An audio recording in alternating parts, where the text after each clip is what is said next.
The blizzard came into Cherry County on a Saturday night in January, and by 11 o'clock the wind was running 40 out of the northwest, and you could not see the barn from the kitchen window. At 10 past 11, somebody hit my door with both fists, not knocking, hitting, and when I opened it, a girl of about 17 fell into my entryway with no coat and no hat and ice in her eyebrows, and she said, "Please, they are coming, please." I got her into the back of the house and under the floor, and I had the rug straight and my boots off and a cup of coffee in my hand when the headlights came up my section road 4 minutes later. And I opened my own front door in my stocking feet to a man in a canvas county coat with the snow blowing sideways past him. And it was my son. He is the Cherry County attorney. He looked at me for a second and he said, "Evening, Dad." And then he asked me whether anybody had come to my door tonight. My name is Roland Sikorski. I am 70 years old. Before I tell you what that girl had in her sock, tell me in the comments where you are watching from tonight and what the weather is doing there. And hit like and subscribe if you have ever had to lie to somebody's face to keep them from doing something they could not take back. One honest note before we begin. This story is a work of fiction. The voice you are hearing and the images you are seeing are AI-assisted. Names, places, and events are invented for storytelling. Any resemblance to real people is purely coincidental. But the lessons about family, greed, and quiet strength are very real. Now, let us begin. I live 19 miles southeast of Valentine, Nebraska, in the Sandhills, on a place my wife's people homesteaded in 1888. If you have never been out here, I will tell you that it is grass and sky and nothing else in any direction. A country of long, soft hills that were sand dunes once and are held down now by nothing but roots. And there are 11 people living inside a 6-mile circle of my kitchen, and 4 of them are Kotasis. The county does not plow my section road on a weekend. In a January blow, the world shrinks down to about 90 feet in every direction and stays that way until it decides to quit. And a man alone out here in the middle of one of them is as far from help as a man can be in the lower 48 states. I spent 28 years as a brand inspector for the state of Nebraska, and 7 years before that as a stock detective for a cattlemen's association out of Alliance. I want to explain what that job is because nobody outside this business has any idea.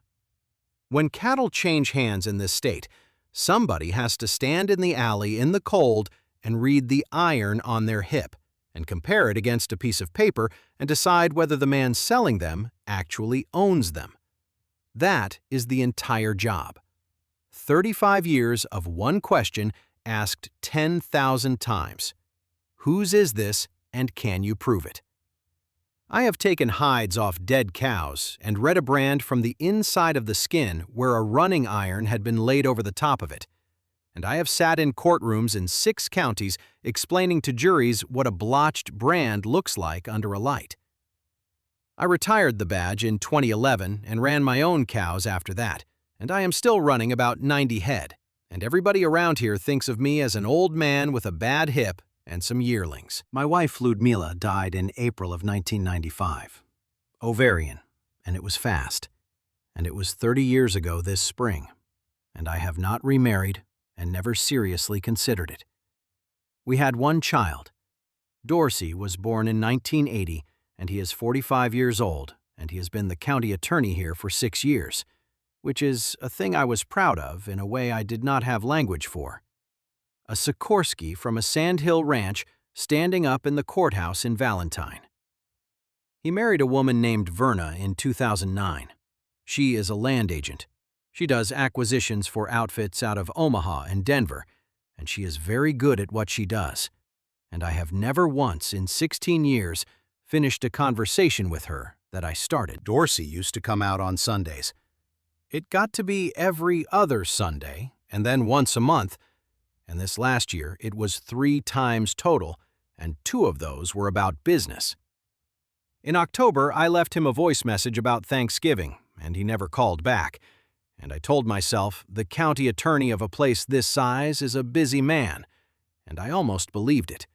And I want to be honest that a man will believe almost anything rather than go looking at the thing he is afraid of. There is a shelf over my stove, and on it there are 3 items, and I am going to tell you about 2 of them now because they matter later.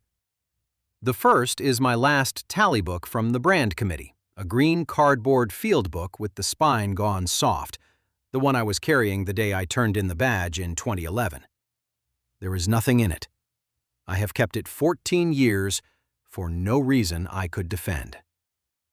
The second is a business card, propped against a coffee can, from an investigator named Marisol Ibarra of the Nebraska State Patrol's Rural Crime Unit, who worked a cattle theft ring with me across 4 counties in 2009, and who wrote her personal cell number on the back of it in blue ink because we spent 9 weeks in a truck together and got to be friends. It has been on that shelf 16 years. My son has walked past it about 400 times. The third thing on the shelf is a photograph of Ludmila at 26 on a snowy horse, and it is not relevant to any of this except that it is the reason I look at that shelf every day of my life. Bishop started it. Bishop is a blue heeler, and he is 14 years old, and he has been almost completely deaf for 3 years. And what he does instead is feel. He lies with his chin flat on the floorboards, and he takes the whole world in through his jaw. He came up off that floor at 8 minutes past 11 that night, in the middle of a blizzard, when there was nothing to hear over that wind, and no dog on earth could have heard anything anyway. And he stood in the middle of my kitchen, looking at the front of the house with his weight forward. There was somebody coming up my road, and my deaf dog knew it before I did. 2 minutes later, the pounding started. I opened the door into a wall of white, and a girl came into my house sideways with the wind. 17 or so, dark hair frozen into ropes, a hooded sweatshirt and no coat, jeans and a pair of low canvas shoes in a Sandhills blizzard at 11 o'clock at night. Her hands were the color of a plum. She got about 4 feet into my entry and went down on one knee and said, "Please, they are coming, please." And I shut the door behind her and threw the bolt. I got her onto the bench by the stove and pulled those shoes off and started working on her feet. And I told her to talk while I did it, because a person who is talking is a person who is still with you. Her name was Odile Bruner. She is 17, and she is a junior at Valentine High, and her mother is Theda Bruner, who has been the Cherry County Register of Deeds for 11 years and who I have known since she was a girl. She said that her mother had gone into the courthouse annex that evening, on a Saturday, to finish something, and that Odile had gone along because she always goes along and does her homework in the file room. She said that around 9 o'clock, 2 men came in, and her mother told her to go into the map vault and pull the door and not come out for anything. And she said that through that door, she heard her mother's voice go up, and then a sound like a filing cabinet going over, and then nothing. And that she waited a very long time, and then came out, and her mother was on the floor behind the counter, and there was blood in her hair. And that she took her mother's coat off the hook, and could not make her hands work the buttons, and left it, and went out the loading door on the alley side, and ran. She ran 9/10 of a mile to the highway. She got a ride from a man named Emil Rizak hauling hay, who did not ask her one question, and he took her as far as the Norden turn, and then she walked and jogged the last 2.5 miles on my section road in a blizzard at 17 years old with no coat. Because, she said, her mother had told her 3 days ago that if anything ever went wrong, she was to go to the old brand inspector and nobody else. And then she reached down into her sock and took out a thumb drive. I have had a great deal of time to think about the next 90 seconds, and I want to be accurate about them. I did not think about my son. I want that on the record. What I thought about was that a girl had just told me that 2 men put her mother on the floor of a county office and that she had run, and that the first vehicle up my road in a storm like this was not going to be an ambulance. So I took her down the back hall to the pantry and pulled up the 2 boards over the old root cellar, which is a hole under the porch about 5 feet deep that my wife's grandmother put her potatoes in. And I put a horse blanket down, and I put that girl in it, and I set the boards back, and I pulled the rug straight, and I wiped the melt off the entry floor with a dish towel, and put the towel in the wash basin under 2 other rags. Then I put my boots by the door, where they always are, and turned off 2 of the 3 lights, and poured a cup of coffee I did not want, and sat down in the chair, and the headlights came up over the rise about a minute and a half later. There were 2 vehicles. When I opened the door, my son was standing on my step in a county coat with the hood back and snow in his eyebrows, and behind him, at the bottom of the steps, was a deputy I knew named Chester Vogel. And out in the yard, a second set of headlights was running with somebody in the cab I could not see. He said, "Evening, Dad. Sorry about the hour." And I said, "Dorsey, what in the world?" And I made my face do exactly what it needed to do, which was the face of a 70-year-old man who has been dragged out of his chair by weather and company. He said there had been an incident at the courthouse annex, that a county employee had been assaulted, and that there was a juvenile female missing who they needed to locate for her own safety. 17, dark hair, last seen on foot heading south. He said, "You have not had anybody come to the door tonight, have you?" And I said, "In this." And I let a little bit of an old man's irritation into it. I said, "Dorsey, I have not had my boots on since 5. He looked at me for about 3 seconds. "I have stood in a sale barn alley and told a man to his face that the paper in his hand did not match the iron on that heifer's hip, with his 2 brothers standing behind him. And I did not look away then either. I let my eyes be tired and slow, and I held it." He said, "Mind if Chet takes a walk through?" And I said, "Help yourself." And I stood back. Chester Vogel went down my back hall. I stood at my kitchen counter with both hands around a coffee cup, and I listened to that man's boots go over the pantry floor, over the 2 boards, over a 17-year-old girl lying in 5 feet of dark with her arms around her own knees. I had my back to my son, and I am glad of it because I do not think my face was worth anything at that moment. And while Chester was in the back, Dorsey walked my kitchen. He has always done that. He did it at 9 years old. He moved along the counter and touched things, and he stopped at the shelf over the stove. He looked at his mother's photograph. Then his eyes went along the shelf to the tally book and past it to that business card propped against the coffee can. And they stopped there for about a beat and a half longer than they should have. I have thought about that beat and a half more than almost anything else in this story. Chester came back and said it was clear, and Dorsey put his hood up and said, "All right, Dad," and went out and got to the bottom of my steps and stopped and did not turn around. He said, "They will not have this road open before Tuesday." He said, "A man your age out here in a blow like this, if you went down between the house and the barn, they would not find you until the thaw, and the county would write it exposure, and nobody in this world would think one thing about it."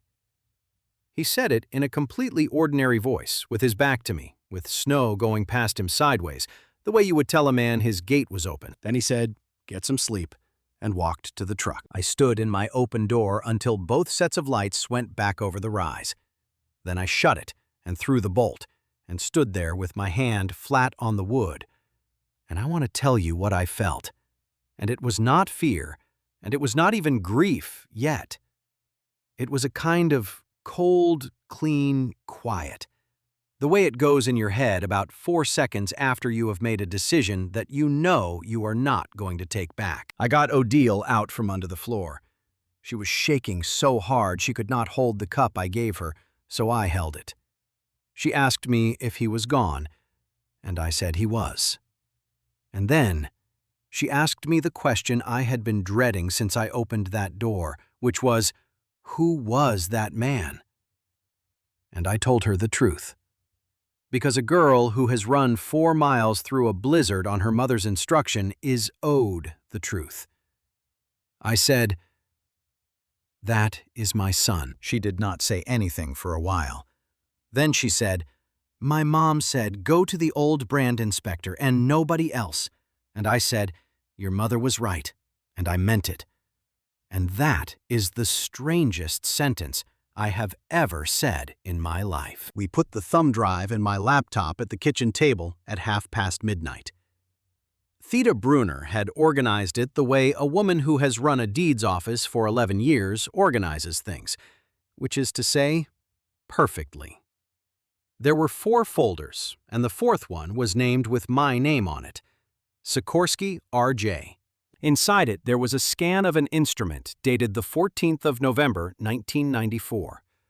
It was a warranty deed on the north quarter of my place, the 480 acres along the Norden Road, sold that month to a man named Curtis Hardaway for $11,000.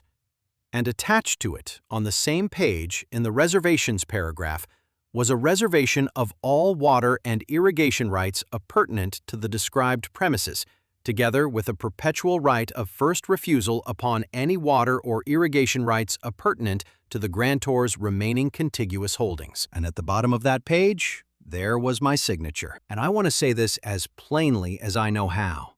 It was not a forgery. I sat at that table and looked at it under a light for 11 minutes, and I have spent 35 years looking at signatures on livestock paper, and I know my own hand at every age I have ever had it. And that was my signature, written by me at my kitchen table in November of 1994. Ludmilla was diagnosed in September of '94. By November, we owed $11,200 to a hospital in Omaha, and we had about $900 in the bank. I had not slept more than 3 hours at a stretch in about 5 weeks. A landman named Curtis Hardaway came out to this house on a Monday afternoon in November, and he sat at that table, and he was kind to me. He was genuinely kind, and that is the part I have never been able to get around. He brought papers, and he explained them, and I did not read them, not one line, because I had been awake since 3, and my wife was in the bedroom behind me, and there was a number on a piece of paper on the counter that I could not make go away by any other means. I signed where he pointed. He gave me a check. And I have thought about that afternoon perhaps 400 times in 31 years. And every single time, what I thought about was the $11,000. Dorsey was 14 years old. He was standing at the end of that counter the whole time. I did not send him out. It never occurred to me to send him out. So my son grew up knowing something about his father that I did not know he knew, which is that there is exactly one page in this world that Roland Sikorski signed without reading, and that it was signed in the worst month of his life, and that nobody had ever looked at it since. That instrument was never recorded. Curtis Hardaway died in 2003, and his estate was a mess, and it sat in a box. In March of last year, the reversionary interest in it was purchased for $41,000 by an entity called Loop Meridian Land Holdings. And in September of last year, my son Dorsey walked it across the hall in his own courthouse and had it recorded. And Theda Bruner is the one who put the stamp on it, and she read it because she reads everything, which is the entire reason she has the job. What Theda understood, standing at that counter, is what I understood at my own table at 1 in the morning. There are 400,000 acres of grass over this part of the Ogallala Aquifer, and there is a company that does not want one blade of it. What they want is under it.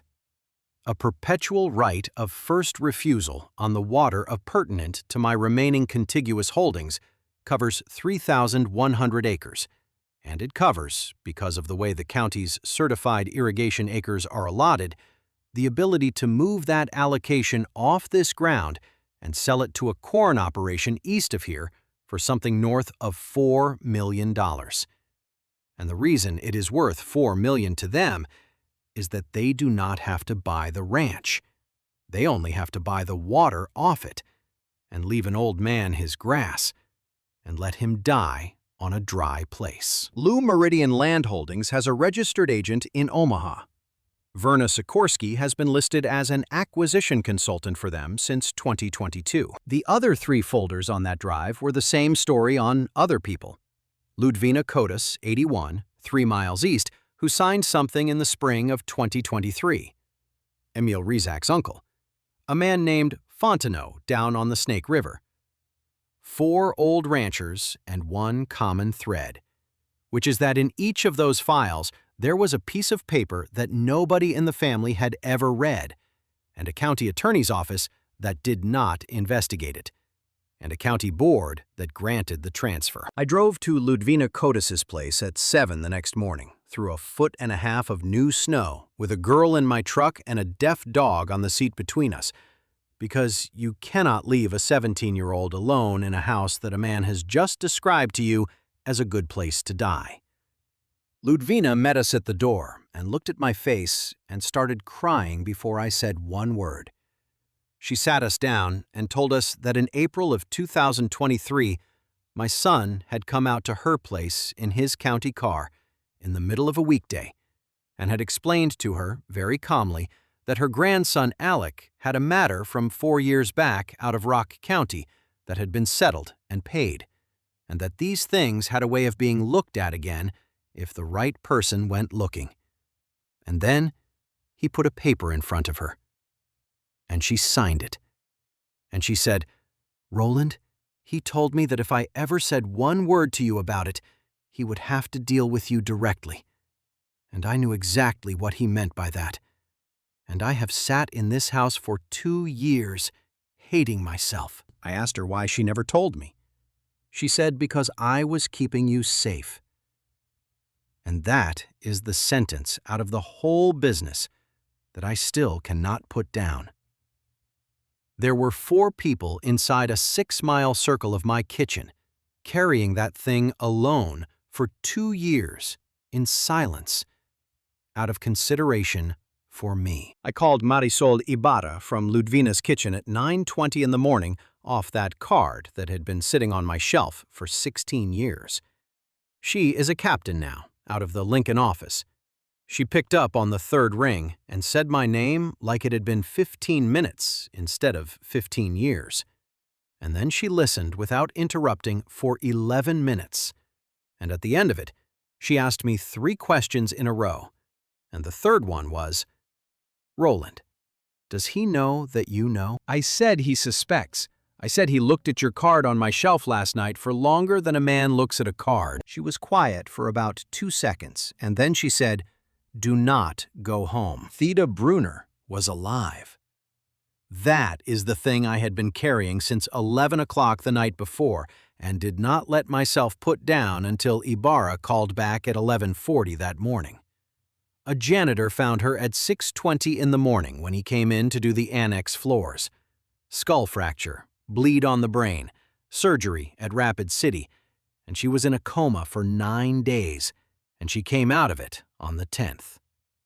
Odile was in that room in South Dakota by 2 in the afternoon, and I want you to understand that watching a 17-year-old girl get told her mother is alive is a thing that will take the legs out from under a grown man in a hospital corridor. And it did. The State Patrol had a warrant on my house, and on the courthouse annex, and on Lou Meridian's Omaha office by Wednesday. What broke it open was not any of my work. It was a deputy. Chester Vogel called Ibarra's office on Tuesday morning without being asked. He is 34 years old, and he has 3 kids, and he has worked for this county for 9 years. He told them that he walked my back hall on Saturday night, and that he saw a wet footprint by my pantry door about the size of a woman's shoe, and that he stood there and looked at it, and then walked back out and said the house was clear, and that he had been sitting in his truck ever since, trying to figure out what kind of man that made him. He gave them everything. The 2 men in the annex were contract men out of Grand Island, and Chester had run one of the plates himself in October and been told to let it alone. Verna took 18 years. She was the architect, and everybody in that courtroom knew it by the 3rd day. She had identified this county and this aquifer and the specific problem of unrecorded instruments in a place where the deeds office has 1 full-time employee in 2021 before my son had any power worth having.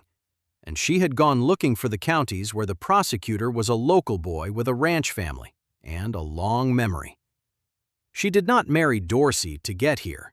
She had been married to him 12 years by then. But there is an email of hers from 2022 read out loud in that courtroom in which she wrote to a man in Omaha. He does not need the whole picture. He needs to keep signing. Dorsey took 9 years. He pleaded. And part of the reason he pleaded is that in February, 3 weeks after the arrest, before anybody asked him to, he gave the government the location of the original 1994 instrument and the entire Hardaway estate file, which is the thing that made the whole case provable rather than arguable. Nobody negotiated that. He just did it. I found out about it from the prosecutor in a hallway. I was in the back row when Judge Adeline Pomerantz read it. She said one thing to him that I have written down. She said, "Mr. Sikorski, the people of this county elected you to be the one man who reads the document." And the gavel came down, and they took my son out through the side door, and he did not look at me, and I did not clap, and I did not cry, and I sat with my hands on my knees for a while after the room emptied. He has written twice from Yankton. I have opened both. I have not answered yet, and I am not going to pretend that is strength. I am 70 years old, and I do not yet know which man is going to be doing the answering. Spring came back onto the Sandhills the way it does, in an argument. 2 warm days and then a wet snow that killed the first green and made everybody sour. Ludvina Kotas came over the first Saturday of April with a kolache pan and would not take an argument about it, and sat at my table where Curtis Hardaway sat in 1994 and where my son sat, and told me about the thaw. And she talked about her grandson for an hour, and the fear was gone out of her face. Not replaced by anything, just gone. The way a weight goes. Chester Vogel drove out on a Tuesday in May with no phone call ahead of him. He is not a deputy anymore and will not be one anywhere. He stood at my gate in a work shirt with a pair of gloves through his belt, and he said he had heard the north fence took some ice damage. I looked at him a while. Then I said the corner posts on the east line needed resetting, and he pulled his gloves on and followed me out, and we worked 4 hours, and he talked maybe 9 times. At the end of it, with the wire running clean, he said without turning around, "I know it does not fix anything." I said, "It fixes the fence." He made a sound that was almost a laugh. Theda Bruner came home in May with a cane she is impatient with, and a piece of her memory gone from the second week of January that is not coming back. She is not the Register of Deeds anymore because the state took over the office for a year, and she says she is going to run again in 2026, and I believe her. Odile finished her junior year 11 days late, and she has been coming out on Saturdays since March to help me with the calves, and she is better with the difficult heifers than she has any right to be at 17. And last month, she asked me whether the brand committee still hires, and I told her they do. In June, I took the tally book down off the shelf over the stove. I had kept it 14 years for no reason I could ever explain, and I stood there with it in my hand for a minute.